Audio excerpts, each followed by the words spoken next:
प्रिय विद्यार्थी नमस्कार। आज हम व्यंजन पढ़ेंगे। तीसरा वीडियो हम बनाने जा रहे हैं। पहले आपने 2 वीडियो हमारे देख चुके हैं।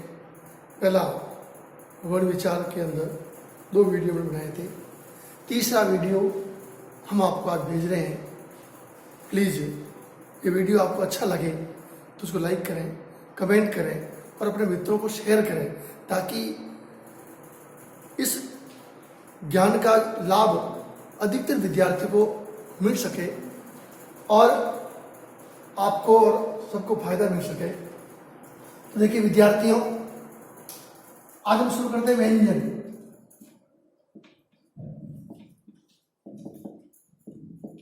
पहले हमने स्वर पढ़े थे, अब हम व्यंजनों के बारे में बात करेंगे।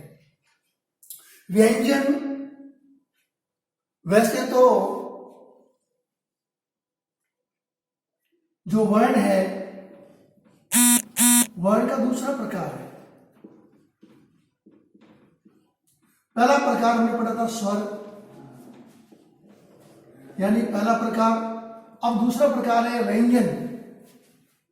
अब देखिए विद्यार्थियों, व्यंजन के यदि हम टुकड़े करें तो बनेगा वी धन अंजन।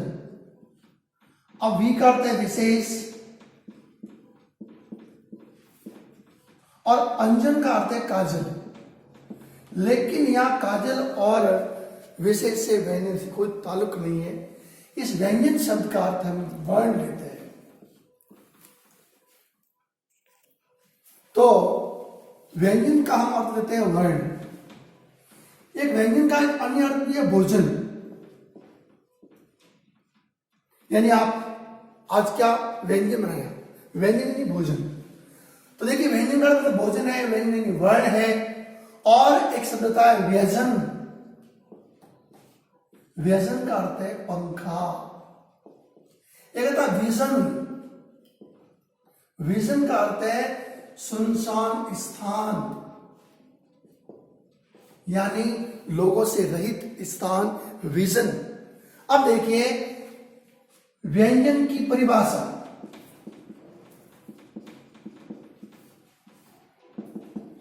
परिभाषा वे वर्ण जिनको मुख्य विवरणों से बाहर निकलने के लिए, अर्थात उच्चारित होने के लिए, बोलने के लिए किसी अन्य वर्णों की, अर्थात स्वर वर्णों की सहायता लेनी पड़ती है। यानी वे वर्ण जिनको उच्चारित होने के लिए स्वरों की सहायता लेनी पड़ती है। यानी स्वरों के बिना व्यंजनों का पृथक कोई अस्तित्व नहीं है। स्वरों के बिना व्यंजनों का कोई अलग अर्थ नहीं है और अलग इनका कोई अस्तित्व ही नहीं है। यानी इनको अर्थ प्रदान करने के लिए स्वरों की सहायता लेनी पड़ती है। देखिए विद्यार्थियों, तो इस प्रकार अब देखिए कि विशेषता क्या है। व्यंजनों की विशेषता नंबर 1, ये अपूर्ण होते हैं।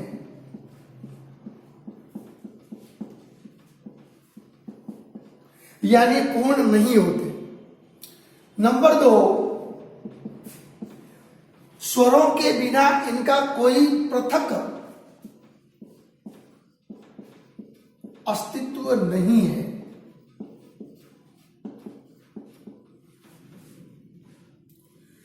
इसलिए व्यंजनों को पूर्ण बनाने के लिए हमें स्वरों की सहायता लेनी पड़ती है। अब देखिए विद्यार्थियों, अब देखते हैं व्यंजन के प्रकार।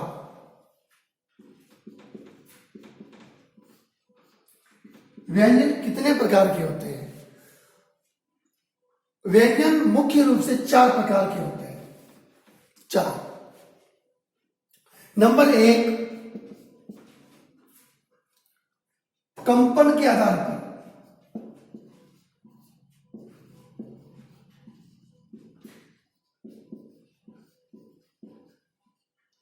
नंबर 2, प्राणवायु के आधार पर। और नंबर 3,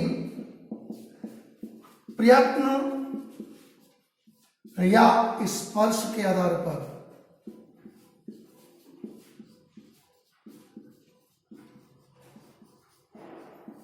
और नंबर 4, कोए की स्थिति के आधार पर।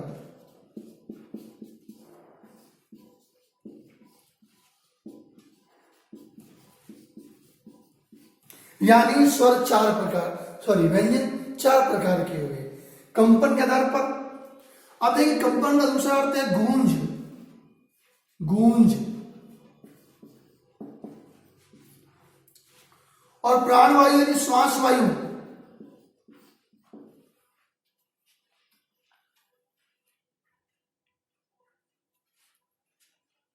तो देखिए कंपन के, तो देखिए व्यंजन के 4 प्रकार। अब देखिए नंबर 1 को पढ़ते हैं वापस हम। कंपन के आधार पर, कंपन या गूंज के आधार पर, यानी कुछ व्यंजन, कुछ वर्ण ऐसे हैं जिसको बोलते समय हमारी स्वर तंत्रियों में एक कंपन होता है, एक गूंज होती है।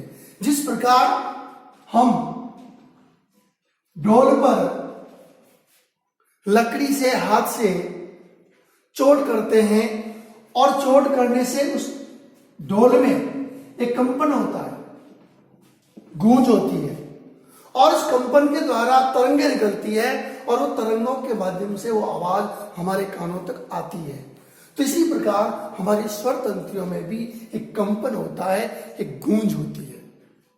तो यदि गूंज होती है और यदि कंपन होता है, नहीं होती है या होती है के आधार पर 2 प्रकार के व्यंजन हैं। नंबर 1 घोष,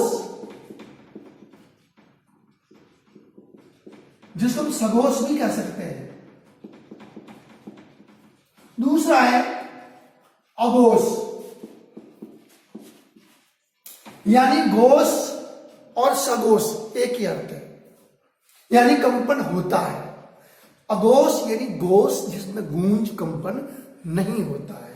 तो देखिए अब हम पूरे व्यंजन लिखते हैं और व्यंजन शुद्ध उच्चारण सुनते हैं। क, ये क है, ख, ग, बड़ा ग, और इसको हम बोलेंगे कुछ लोग आज भी इसको बोलते हैं रमन कुछ नहीं। ध्यान ये रखना कि ये रमन कुछ नहीं है, ये उत्सिप्त व्यंजन नहीं है, ये अंग है, यानी पंचमाक्षर है और इसका उच्चारण स्थान नाक है। इसको बोलते हैं अनुस्वार, अनुनासिक बोलते हैं। तो देखिए क के बाद च, ट, छ, ज, बड़ा ज और य, ट, ठ, ड, और इस ड के साथ हम लिखेंगे र। यह है र, उत्सिप्त ध्वनि है। उसके बाद ढ, और यहां हम लिखेंगे र, ढ, यानी इन दोनों की सम्मिलित ध्वनि है ढ। उसके बाद हम लिखेंगे न, त,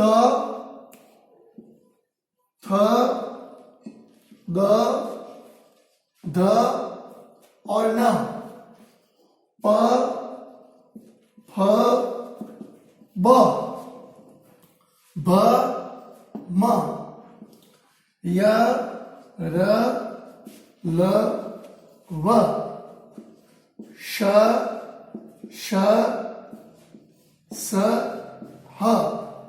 अक्षत्र ज्ञ और श ये संयुक्त व्यंजन है, हम इसको यहां पर नहीं लिखेंगे। तो अब देखिए घोष और अघोष, यानी किन व्यंजनों में घोष होता है और किन में नहीं होता है, कुछ नहीं करना है विद्यार्थियों, यहां से एक लाइन खींचनी है और इस लाइन को खींचते हुए पांच जो वर्ग है वहां तक लेनी है।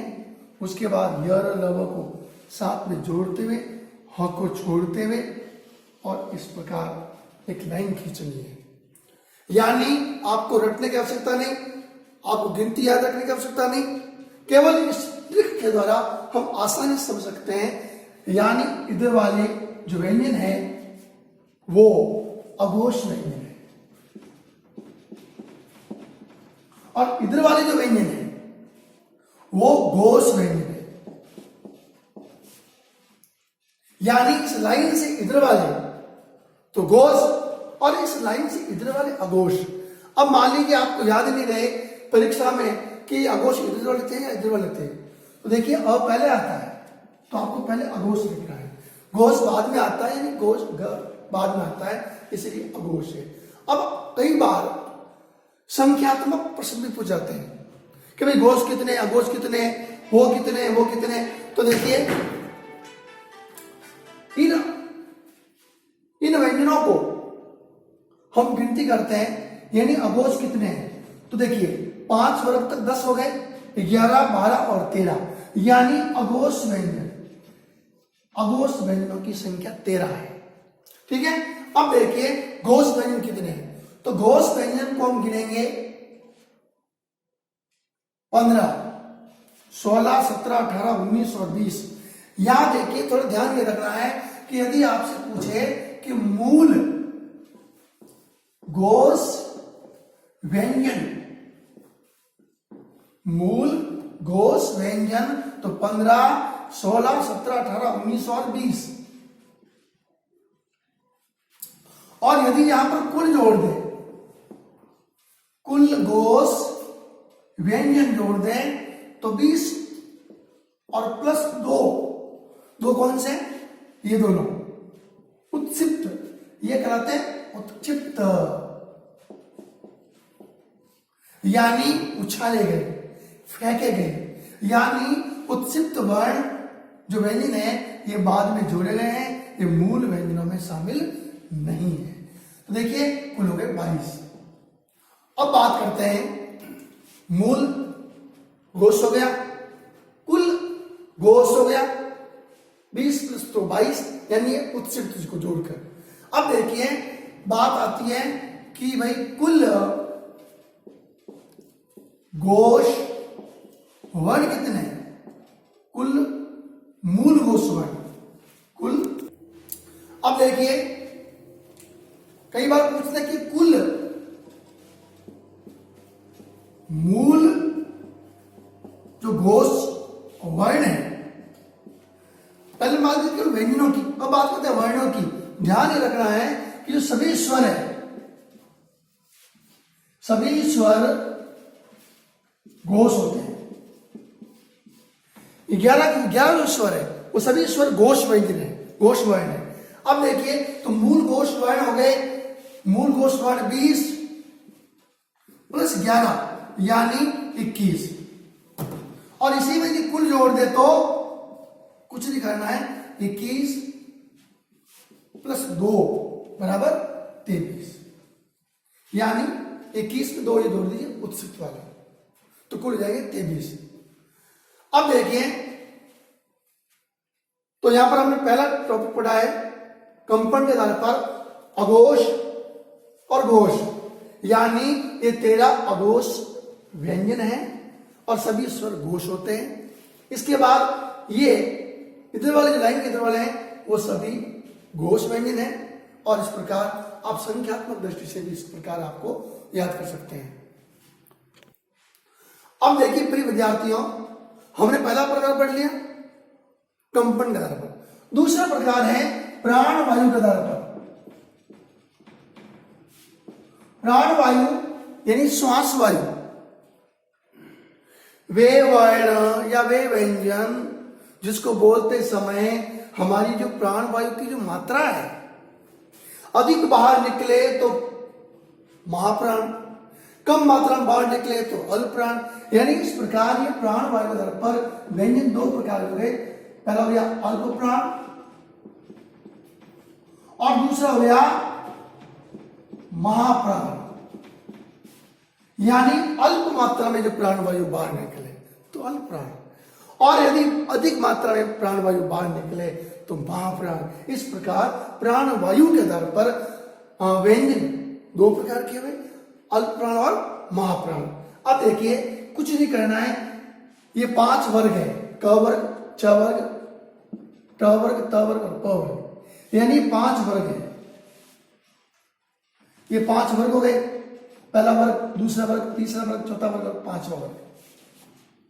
उसके बाद ये जो पंक्ति है, ये पंक्ति होगी अंतस्थ, और जो ये पंक्ति है ये होगी उष्मीय। अंतस्थ और ये उष्मीय, यानी ये जो व्यंजन है य र ल व, ये अंतस्थ कहलाते हैं, और ये श और श और ह ये उष्मीय कहलाते हैं। कहते हैं कि जब इनका हम उच्चारण करते हैं तो हमारे मुख से हवा गर्म बाहर निकलती है, इसलिए उष्मा प्रदान करते हैं, इसलिए उष्मीय है। अब देखिए अल्प प्राण और महाप्राण, तो ये पहला वर्ग है, ये क वर्ग, ये पहली पंक्ति, ये अल्प प्राण है। दूसरी पंक्ति महाप्राण है। तीसरी पंक्ति इस ढ को साथ जोड़ना है। तीसरी पंक्ति है अल्प प्राण। चौथी पंक्ति यह है महाप्राण, और 5वीं वापस अल्प प्राण है। ये यानी पहली पंक्ति अल्प प्राण, महाप्राण, अल्प प्राण, महाप्राण और अल्प प्राण। रटने की आवश्यकता नहीं है, केवल अल्प प्राण है, महाप्राण, यानी क्रमबद्ध चल रहा है।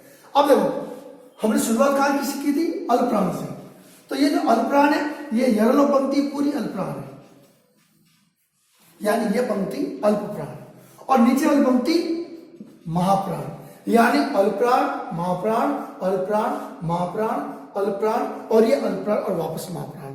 अब देखो कई बार एग्जाम में पूछा गया है, पिछली बार जो फर्स्ट ग्रेड का एग्जाम हुआ था उसमें पूछा गया कि इसका अल्प प्राण रूप कौन सा है। तो ध्यान ये रखना है, बिंदी वाले को बिंदी वाले से जोड़ना है, और बिना बिंदी वाले को बिना बिंदी वाले से जोड़ना है। यानी इस पंक्ति का महाप्राण रूप ये पंक्ति है। पहली पंक्ति अल्प प्राण है, दूसरी पंक्ति महाप्राण है, यानी ये अल्प प्राण का रूप महाप्राण है। वापस ये पंक्ति अल्प प्राण है, इसका महाप्राण रूप ये है, और ये 5वीं पंक्ति अल्प प्राण ही है, महाप्राण रूप इसका नहीं है। इसी प्रकार ये पंक्ति अल्प प्राण ही है, इसका महाप्राण रूप नहीं है, और ये पंक्ति महाप्राण।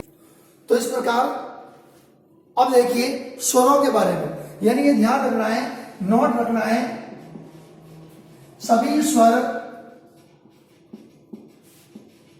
अल्प प्राण होते हैं, यानी अ, आ, ई, उ, री, ए, आई, ओ, औ, ये सभी अल्प प्राण है ना।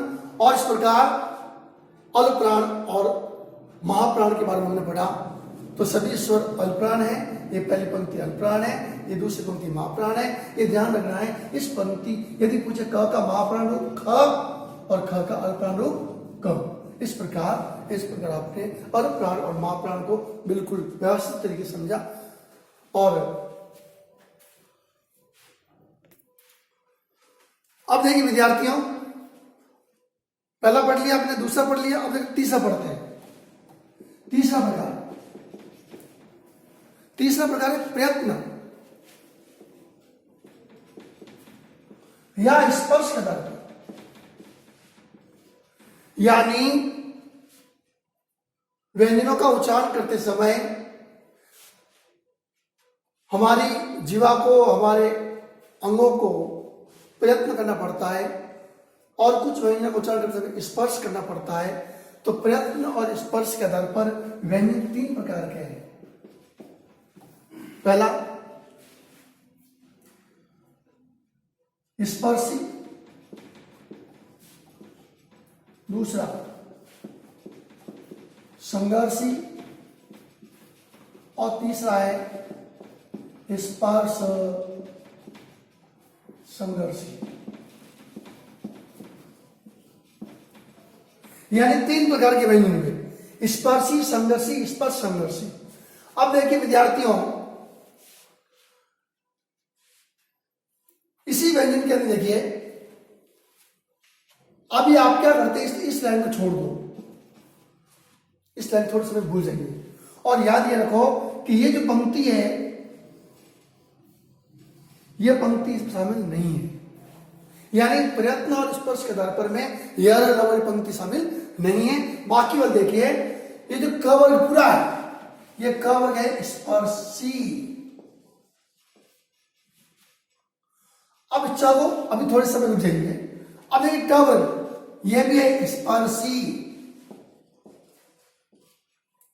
और ट वर्ग भी है स्पर्शी और प वर्ग भी है स्पर्शी। ये पंक्ति शामिल नहीं है। और अभी बची जो पंक्ति, ये पंक्ति है संघर्षी,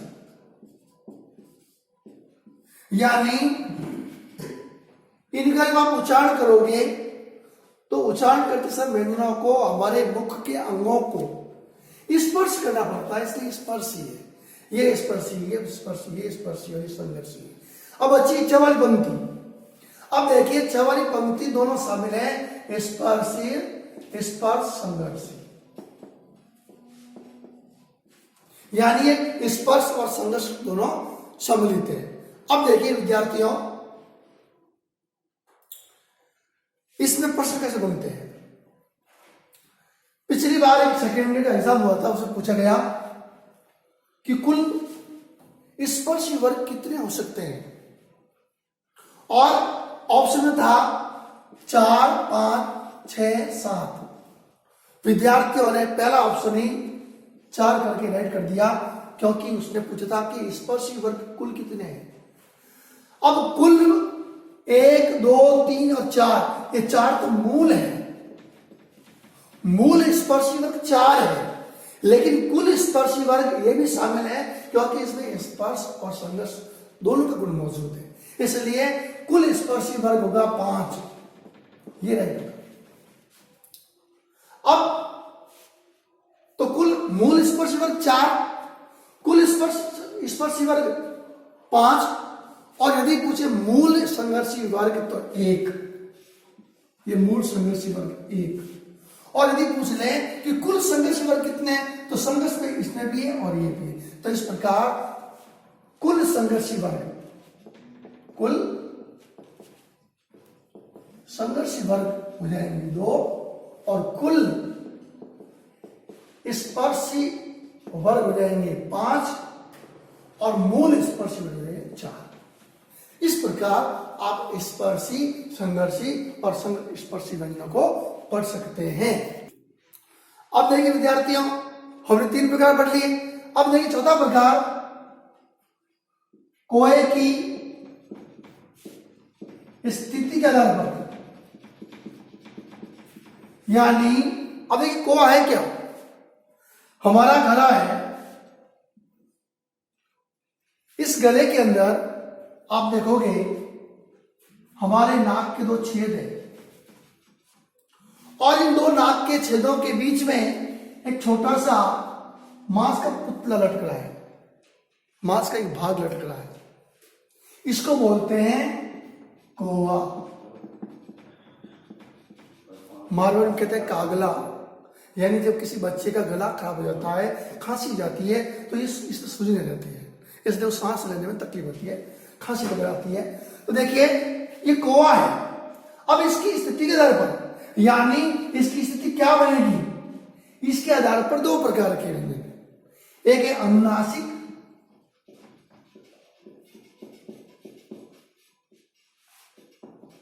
और दूसरा है निरनुनासिक। अनुनासिक की जिसका उच्चारण नाक से होता है, और निरनुनासिक जिसका उच्चारण नाक से नहीं होता है, यानी ये निर्णय ये कोआ करेगा किसका नाक से करना है और किसका नाक से नहीं करना है। यानी जब आप उच्चारण करोगे, होता क्या है, जो ही आपने उच्चारण किया,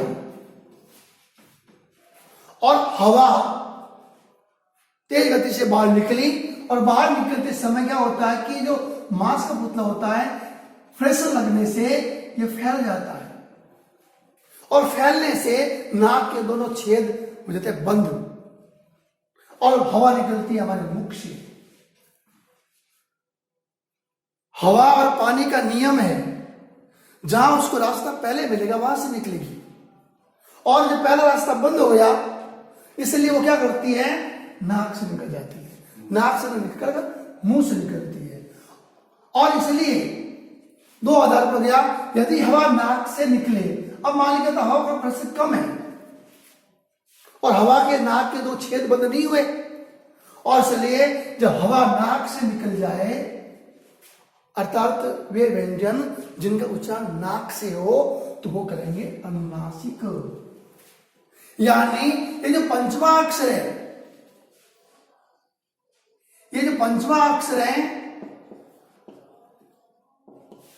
ये पंचमा अक्षर अनुनासिक वर्ण है, अर्थात इनका उच्चारण नाक से होता है, लेकिन निरनुनासिक अर्थात बिना नाक से, यानी सहज सभी जो व्यंजन है इनका उच्चारण नाक से नहीं होता है। तो प्रिय विद्यार्थियों, इस प्रकार हमने कोवे की स्थिति, यानी जो मांस का पुतला है ये फैल जाता है, नाक के छेद होते हैं बंद और हवा निकलती है मुंह से, तो अनुनासिक, और नाक के छेद बंद नहीं होते हैं, हवा निकलती है नाक से, तो इसलिए अनुनासिक। इस प्रकार दो हुए, ये सभी जो व्यंजन है पंचमा अक्षर को छोड़कर वह अनुनासिक और पंचमा अक्षर है नासिक। इस प्रकार विद्यार्थियों, हमने व्यंजन के 4 प्रकार बहुत ही अच्छे तरीके से पढ़े हैं।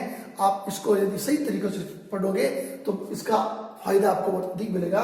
इसलिए इस महत्वपूर्ण वीडियो को आप थोड़ा ध्यान देकर इसको अच्छी तरह से पढ़ें और अपने मित्रों के साथ शेयर करें, उसको भेजें और इनको सब्सक्राइब करें, ताकि हमारा वीडियो आप तक जल्दी से पहुंच सके और इसका फायदा आपको अधिक से अधिक मिल सके। मेरे विद्यार्थियों, धन्यवाद। अगले वीडियो में हम आपको व्यंजनों के जो शेष पार्ट बचा है, स्वरों का और व्यंजन उच्चारण स्थान और वर्णों की कुछ संख्या, और ये जो यलों के बारे में, और इस उष्मीय वर्णों के बारे में, और जो शेष बचे हैं संयुक्ताक्षर, अक्षर, तरज्ञा और स्वर के बारे में पढ़ेंगे।